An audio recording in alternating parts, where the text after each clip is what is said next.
พี่ตอนนี้เคได้แล้วนะคะได้คิวมาแล้วกำลังรอคุณหมอกำลังจะเข้าตรวจนี่ก็คือคนนั้นหลานเคเองนะคะตัวอยู่ที่โรงพยาบาลสวรรค์มุกดาหาร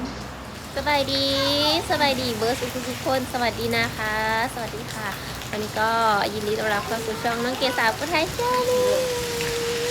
วันนี้ก็มากับฝ่ายฝนนั่นคือฝนตกนะอยู่ที่อันสปปลาวอยู่ที่แขวงสอนนาเขตนี่เองอันนี้เก๋อยู่ที่นี่พี่สังเกตเห็นบ่อันนี้คืออยู่ที่หน้าด้านเนาะหน้าด้านสวรรค์นาเขตตัวมุกดาหารก็คือวันนี้น้องเก๋มากับหลานกับในดอกฟ้าเริ่มยันนี่ก็คือหลานเก็บบ่สบายเนาะอันก็สิพาไปโกดอยู่ฝั่งไทยอยู่มุกดาหารก็คือเคยไปโกดแล้วอยู่บ้านเฮาหั่นน่ะอันเพิ่นว่าไปโกดเบิ่งนะเพิ่นว่าเป็นไส้เลื่อนท่านเป็นภาษาไทยนะเนาะไส้เลื่อนแต่เพิ่นผ่าตัดอย่างเดียวอันบ่มีวิธีอื่นมีแต่ผ่าตัดอย่างเดียวแล้วก็ยาก็บ่มีพี่ก็บ่มีแต่ว่าเฮาก็จะลองอีกบ่นึงเนาะวันนี้ก็เลยว่าอันนัดกันโซนกันไปมุกดาหารตอนนี้มาฮอดแล้วก็คือฝนตกคือตอนออกมาแต่บ้านนะฝนบ่ได้ตกพี่พอมาฮอดอันเพิ่งทางแล้วฝนตกก็เลยว่าตกซะนะตกก็ไปเลยก็เลยปะเดินทางตอนนี้มาฮอดแล้วเนาะกำลังสิอันเก๋กับในดอกนี่เห็ดปลาขาวมาเนาะเอาเมื่อกี้ว่าเพิ่มอันนี้เนาะอันนี้อันนี้นะอันนี้ถึงง่อยอยู่สิมีเก๋ซื้อเห็ดโป๊ะไปฝากอ้ายวันนี้ก็คือจะไปมุกดาหารเกี่ยวกับโทรหาอ้ายเนาะอ้ายมันคนเดินทางอ้ายฮักนี่แหละที่เรายูทูบคือเดียวแต่ว่าอ้ายน้องอันว่าสิพาหลานไปโฆษณาเธอไอ้พาไปห้องหมอเนี่ยได้เพราะว่าท่านกินไปกินกับบ่ฮู้นะก็เลยไอ้เลยก็ว่าไอ้เราก็เลยว่าว่างก็เลยพาไปก็เลยตกลงกันเดินทางมาเนาะเมื่อวันนี้ดอกไปเดินทางไปแล้วพร้อมฝนพี่น้องเอ้ยหลานก็ยังน้อยเนาะเจ็ดเอาเลยเกิดปี2022อัน4 ปีได้4 ปี3 ปีกว่า4 ปีเลยมึงบรรยากาศรอบๆก็ฝนตกโผล่กี่กระเปะไปเลยฝนกระผ้าฝนกระแข้งน้ำแกงกระลอยพี่น้องนี่เนาะวันที่เท่าไหร่มื้อนี้ที่15 เดือนพฤษภา2569ไปตรวจหลานชายลูกของพี่ชายเก๋นะคะบ่ฮู้ว่าเสียงนี่สิได้ยินอยู่บ่เนาะเพราะว่าเสียงฝนตกเนี่ยเบิ่งน้ำนะ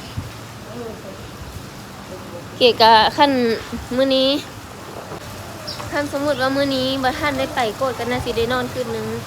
แล้วก็ตื่นมากอะไปโกดแล้วก็หมอคนนั้นนั่นเลยบ่ายเนาะไปพี่เดี๋ยวไปพอกันอยู่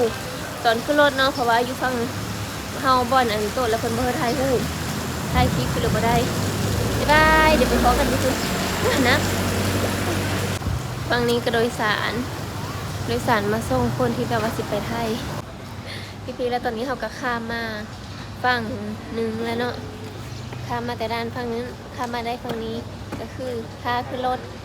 เราก็ใส่บัตรเท้าแล้วก็เขาซื้อปีอันนี้ค่ะคนละ40,000 กีบคนละ40,000 กีบแล้วก็อันเอสบัตรขาวไปเอาเนาะเอสตีเด็กน้อยคนนึงแล้วก็เก๋คนเดียวอันเอสบัตรขาวนี่100,000แล้วก็ค่าผลิตก็ค่าปั๊ม50,000 กีบการเดินทางโดยบัตรขาวก็ถือก็พัดปอดเนาะก็เลยเห็นบัตรขาวไปเพราะว่าเขาพาหลานไปโกดประมาณ1-2 มื้อนี่แหละพี่ไปช่วยเป็นกำลังใจให้เก๋ด้วยนะคะกำลังสีทารถออกไปแล้วก็เดินทางต่อเลยและตอนนี้เก๋ก็ขึ้นมารถทัวร์แล้วนะคะรถทัวร์แล้วค่ะออกขึ้นมาช่วงบ่าย 2:17 นาทีเดี๋ยวเราจะออกรถกันเลยเนาะกำลังจะเตรียมออกรถแล้วค่ะและรถก็ได้เคลื่อนที่ออกแล้วนะคะนี่ก็คือแม่น้ำโขงชายแดนระหว่างสปป.ลาวกับประเทศไทยสวรรค์เขตมุกดาหารนะคะแห่งที่2หนูเดินทางไปด้วยกัน3 คนนะคะหนูหลานแล้วก็มีแม่ของพี่สะใภ้พี่คะตอนนี้ก็คือเดินทางมาถึงฝั่งไทยแล้วก็คือ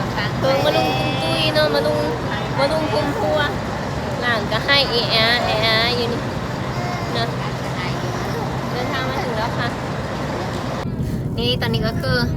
อันเข้ามาฮอดฟังมุกดาหารแล้วก็มีอายค่ะเขาเนาะสบายดีอาย สบายดี อายค่ะก็มาจากซองเลิกก็ ม มันคนเดินทาง ไอ้มันคนเดินทางเฮาก็รู้จักกันได้แบบอันปี2 ปีแล้วบ่ ผู้ร้ายได้เนาะโมเมนต์2 ปีกว่าแล้วมั้ง น่าจิประมาณนั้นเนาะก็คือเป็นอายแบบอายห่างอายแพงนะเป็นปันพี่น้องกันเนาะ ซอยเรือกันได้ ไปเสิร์กะไปพุ้นกับกินป่ามาพี่ก็กินนั่นพี่เลยเขานั่นนะ ส่วนมากนะกะเข้าไปเฮือนเพิ่นนะเพิ่นสิแบบเจ้าสิเอารถไว้ใส่เพราะเขาสิถิ่มรถไปให้ใส่ได้บ่ธรรมดาเด้อครับเนาะนี่ถือว่าดีแบบบ่ถิ่มกันเนาะอีหล่าเนาะ แม่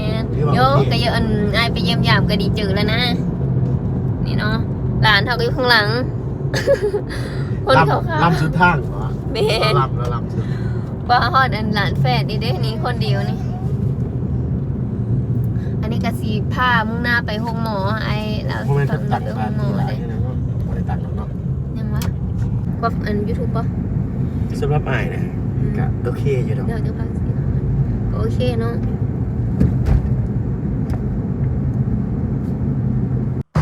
นี่ค่ะพี่ๆตอนนี้เขากลับมาหอดแล้วโรงพยาบาลมุกดาหารปะเดี๋ยวเขาไปถามมึงก่อนนะพี่ๆมาหอดจะสายแน่นะบ่าย 3บ่าย 4พี่ๆตอนนี้เสียได้แล้วนะคะได้คิวมาแล้วกำลังรอคุณหมอกำลังจะเข้าตรวจนี่ก็คือคนนั้นหลานเคเองนะคะตรวจอยู่ที่โรงพยาบาลสวรรค์มุกดาหารกำลังรอคิวเข้าตรวจนะคะ คุณหมอเข้าประมาณ4 โมงเย็นค่ะนี่ก็ใกล้จะถึงแล้วอีกประมาณ10 กว่านาทีนี่ตอนนี้ก็คือออกมาแต่ห้องหมอแล้วเอ้าหลานค่อยออกมาเลยฟ้าเพิ่นเซก็คือหมอโกนและหมอคนเราบ่เป็นเธอดอกพี่ๆปะบ่เป็นก็ป้ายังไปนั่งป้าเฮ้ยแม่อุ้มหมอคนเราบ่เป็นไม่เป็นอะไรหรอกครับเบิ่งแล้วน่าสิบ่แม่นไส้เลินแต่ว่า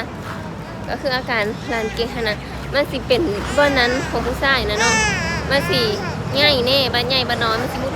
ดเข้ามุดอ้อนะพี่ๆแต่ว่าตอนมาต้นก็คือมันบ่ได้เยอะไปเลยเนาะหมอก็เลยว่าน่าสิบ่แม่นไส้เลินถ้าไส้เลินมันสิเห็นแบบชัดเจนนะหมอคนนั้นน่าสิเป็นน้ำผิดหรือตกลงมานะแต่ว่าก็บ่ได้เฮากินยาหรือว่าเฮ็ดเลยเนาะมีแต่เบิ่งอาการกันไปคันว่ามันเยอะหรือว่ามันน้อยก็ค่อยไทหูแล้วมาเฮาหมอเบิ่งอีกก็ว่าท่านเยอะพบหมอที่แบบเฉพาะทางก็ต้องมาวันจันทร์ค่ะวันศุกร์ก็คือมื้อนี้ก็มาวันศุกร์แล้วมื้ออื่นก็เป็นวันเสาร์กับวันอาทิตย์ก็คือเป็นวันหยุดนะก็เลยบ่ได้พอเนาะพี่ๆคันว่ามื้ออื่นนี่หมอเข้าเกี่ยวกับสิอยู่ต่อดอกแต่ว่าอันนี้2 มื้อผมก็เลยว่าพากันกลับบ้านซิก็คือมื้อนี้โกดก็สิประมาณนี้เนาะก็บ่ได้โกดแล้วอันตราซาวด์ก่อนแล้วก็เบิ่งอาการคือน่าสิบ่เป็นก็สิประมาณนี้แล้วพี่ๆเดี๋ยวเก่งกับในดอกกับทางก็สิพากันกลับลาวก็เดี๋ยวมันสิข้ามด้านกับสปปลาวแล้วก็ขอบคุณพี่ๆทุกคนที่รับชมและกดติดตามกำลังเจอแล้วก็เบิ่งโฆษณาให้เด้อบ๊ายบาย